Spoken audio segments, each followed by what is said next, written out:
guests one and all, friends of the Camillus House, Baptist Health Concern and the Brothers of the Good Shepherd. This indeed is another day that the Lord has made. The prophet Joel once said that all men dream dreams and young men see visions.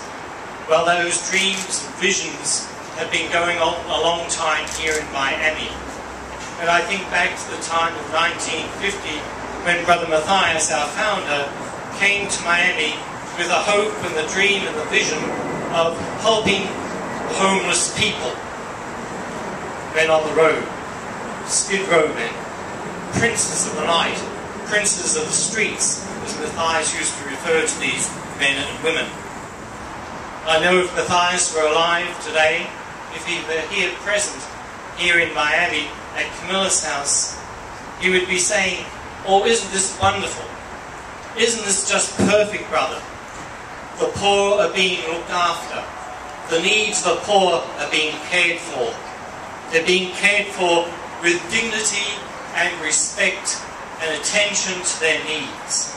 This building is probably most integral to the ongoing ministry of the Brothers of the Good Shepherd begun here in 1960. This direct care building served as the entry point into the Camillus House system of care for persons, especially those who are chronically homeless in Miami and Miami-Dade County.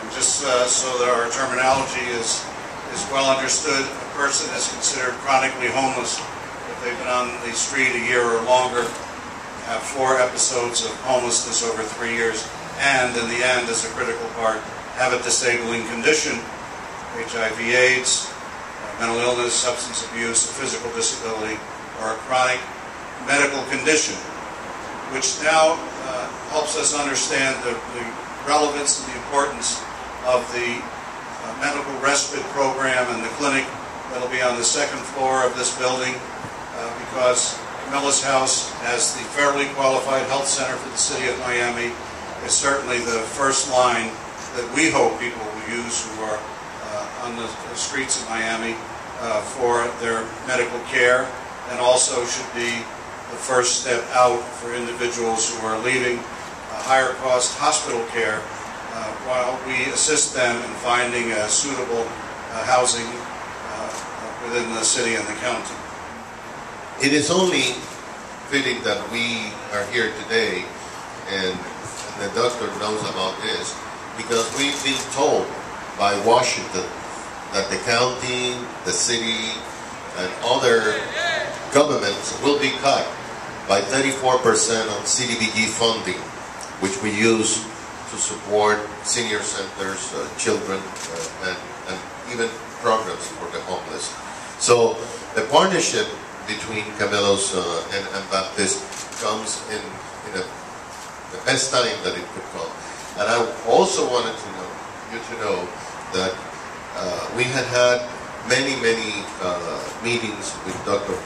Hart and his team because we're looking at this facility as a model to the nation in homeless treatment.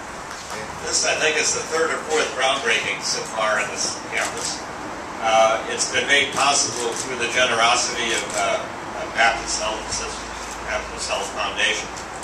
If you think about it, this faith-based organization started here in 1960. It seems to me there's another faith-based organization started in 1960, that's Camillus House.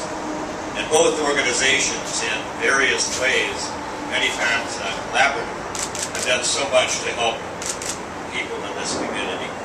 A lot of things will happen when fully occupied and sorted out. There'll be 340 beds. That's 240 additional beds. We had 7 medical respite beds. Now we're up to 20. We have a full-scale clinic where before we had kind of a meeting room and a little dispensary and about the size of a phone booth. We have the 80-unit apartment for people who would otherwise be homeless.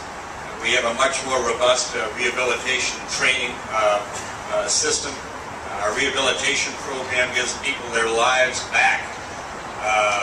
Chronically homeless people who've been on the street, gets their lives back with a success rate of about 80%, which is truly remarkable.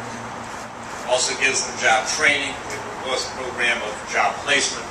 So we're not just putting a bandage on a cancer patient, we're getting people their lives back. In some cases, the home run is you get a family back together, you get kids coming out of foster care back into a nuclear family. These are tremendous, momentous things in the lives of people. And all that is made possible by great organizations, by great civic leadership, by great political leadership, and by the will of so many. So all of us have been very, very blessed under this tent. Every one of us, to whom much is given, much is expected, and you've given much, and we appreciate it. Thank you.